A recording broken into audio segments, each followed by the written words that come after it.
আচ্ছা ওর ভিডিওটা আবার শুরু থেকে দেখো আর একটু তোমার রিয়াকশন গুলো দিও মজা পাইছি। না না, আমি রেকর্ড করতেছি, সমস্যা নাই, ওর ভিডিওতে শুরু থেকে দেখো। আজকে হিমেল ভাই একটা ভিডিও পোস্ট করছে রিসেন্টলি, তো সে কি বলে তার ভিডিওতে একটু রিঅ্যাকশন দেওয়া যায়। Let's start. হ্যালো হ্যাটার, তো বলো কেমন আছো তোমরা? Welcome to another video. আর পুটকি মারছে কি করে? তো তোমাদের সবাইকে আমার পক্ষ থেকে জানাই ওয়েলকাম। তো অনেক দিন পর আজকে একটা ভিডিও দিতেছি, ভেবেছিলাম আর ইউটিউব চ্যানেলে ভিডিওই দিব না, আমি একেবারে ইউটিউব থেকে বিদায় নিয়ে নিব, কিন্তু ইউটিউবটা আমার পক্ষ থেকে ছাড়া হলো না। ইউটিউবের আমি রোস্ট করছিলাম, সেও নাকি আমাকে রিপ্লে ভিডিও দিচ্ছে। তো আজকের মূল টপিক হলো এই নাটকির পোলা, একে আজকে আমরা একটু লাড়াচাড়া দিব। তো চলো অত ভক ভক না করে মূল পয়েন্টে যাই। তো এই নাটকির পোলা নিজের ভাবে অনেক বড় একটা সেলিব্রিটি, কিন্তু জনগণের কাছে সে একজন মাত্র পাতি মাস্টার। তো তোমরা অনেকেই বলতে পারো এই কথা বলার কারণ কি? তো কারণ একটাই, সে আমার মার নাম নিয়ে বকা দিচ্ছে। তো ওই শুইনা রাখ, তুই আমার মার নাম তুলে বকা দিচ্ছিস না, আজকে তোর মার নাম তুলে আজকে এখানে বকা দিব। তো তোরে যখন আমি ধার করি তোর মার পেট থেকে, তোর সেই সময় একটা গাড়ির রক্ত তুই কারে মিয়া, তুই ভ্যানচো, তুই মালে গালি দেওয়ার জন্য তুই রোজ ভিডিও করতেছিস, তুই অন্য ইয়ারে গালি দিস কেন?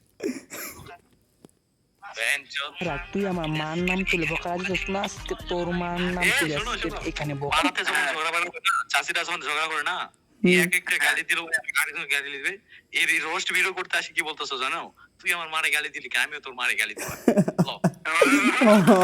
মানে ও বলতেছে রোস্ট ভিডিও করতে এসে গালি দিছে, মানে ও আবার উল্টায় গালি দিতেছে।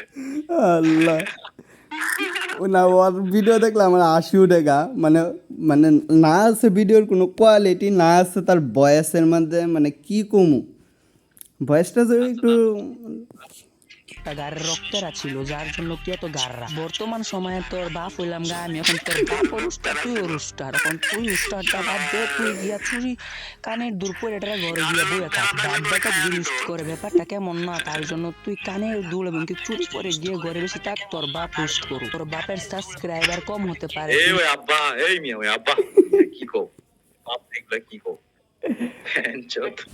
তাক তোর বাপ রুস্ট করু। তোর বাপের সাবস্ক্রাইবার কম হতে পারে, কিন্তু এই তোর বাপ দেখছো দেখছো, বাপের সাবস্ক্রাইবার কম, ছেলের সাবস্ক্রাইবার বেশি হতে পারে, কিন্তু এই তোর বাপ যাকে ধরে তাকে একবারই ছাড়ে না। যেমন তোর মতো একজন ভাই মাস, তোর জন্ম দিতে গিয়া যে আমার কি পরিশ্রম হয়েছে, ওইটা শুধু তোর মা আর আমি। তোকে আমি রোস্ট করতে চাই নাই, তোকে নিয়ে আমি প্রথমে একটি ভিডিও বানাইছি, সেখানে তোকে আমি কোনো গালি গালাজ করি নাই, তোকে বাদ বুঝানোর জন্য।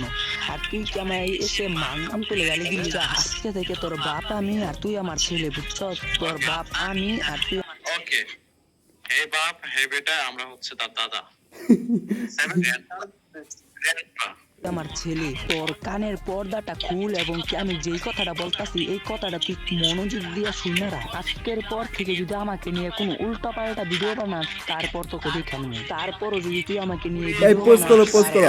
এই নয় না, আমি একটা কথা কই, এই দেখো এই কাজটা করছে কি, মানে ওই বলছে যে আজকের পর থেকে যদি আমার নিয়ে কোনো উল্টা পাল্টা ভিডিও বানাস তাইলে কিরবো খায়া দিব। আচ্ছা যেটাই হোক, ওই কেরছে ওর ভিডিওর মাঝে আমি মানে রিপ্লাই দিতাছি না দেখিয়া, মানে কোনো কথা বলতাছি না দেখিয়া ওই আমার কমেন্ট বক্সে মানে পুরো ফাটাই লাইছে, মানে একবার কমেন্ট করে তোরে বইরা দিছি এই যে নে লিঙ্ক এইটা এইটা এই ভিডিওটা দেখা, মানে কি কমো, মানে আমি ভিডিও ছাড়তে দেরিও তার কমেন্ট করতে দেরিও না। পরে গেল 2 দিন পরে হয়তো সাবস্ক্রাইবার ওটা কি কও, 2 দিন পরে এই যে আরেকটা ছোটো ভাইয়েরা চ্যানেলও গিয়ে আরেকটা ভিডিও বানাইছে, পরে মনে হয় শিয়া এটা দিছে ওই এই যে আকামটা করছে। আচ্ছা পরে আবার প্লে করো। তোর এই অবস্থা করব। ভাই তুমি আমার সাইডে দাও, তোমার নিয়ে তুমি দিতে পারছো না, তুমি আমার আব্বা হওয়া আমি তোমার ছেলে ভাই, মাস করে দাও ভুলে তোমার আর কোনোদিন আমি ভিডিও বানাইতাম না। শুনলাই তো, নেক্সট যদি তুমি আমাকে নিয়ে ভিডিও বানাও তোমার এই অবস্থা করবো। তো সাবধান হওয়া ভালো, যার জন্য শোনো শোনো শোনো শোনো, এই রোস্টার এই এক্সপোজ করতেছে, তো তোমাকে নেক্সট ভিডিওতে দেখি তো তাকে তো রিপ্লাই দেয়া লাগবে নাকি? এই কি বলতেছে, আগে থেকে সাবধান হয়ে যাও, তুই না জান হলে আমার নিয়ে আর ভিডিও মেক করিস না ভাই, মানে হাত পাও দিয়ে বলতেছে তুই আমার আর ভিডিও আপলোড করিস না ভাই, তুই কেমন রোস্টার তাইলে? ও এসে পা ধরতেছে। আরে ওই বলতেছে আমার নিয়ে আর ভিডিও আপলোড করিস না, মানে হুমকি দিচ্ছে ভয়ে নাকি? আরে পোলাপান সে তুমি শুনলাই তোমার এই অবস্থা করবো। তো গাইস এর বয়স হয়তো বা অবশ্যই টিআইপি হুম বাইরে থেকে বের হওয়ার সময় মায়ের একটু দোয়ানে বের হোক, কখন কে কি মারে পিছন দিক থেকে বলা যায় না। মায়ের দোয়ানে বের হবে একটু। আল্লাহ না এর বয়স কত হইব? সর্বোচ্চ 10 বা 15 বছরের মতো হইব হয়তো বা। মানে 15 বছর হইলেও তো মানে একটা মানুষ তার মাথার মধ্যে গিলু বলতে কিছু থাকে, এর মাথার ভিতরে আমি গিলু বলতে কিছু পাইলাম না। লজিক ছাড়া রোস্টিং চোদাইলে হবে নাকি? সেভেজ ভাই তো লজিক ছাড়া রোস্টার। হ্যাঁ মানে আমি এটা ভাবতেছি যে বয়স কত হইতে পারে ওর? এই আরে 12-13 বছর বয়স ইয়াবো না। আরে তাও তো না মিয়া। কার বয়সের কথা বলছো? ওই যে কি হলো রোস্ট করতে রে। নাম কি আমাকে বলো, আমি দেখি। লিংক দিতে গ্রুপে দেখো দুইটা। তবে মজা লাগছে, রিয়াকশনটা মজা লাগছে। আচ্ছা ভিডিওটা এইখানে মানে স্টপ করি।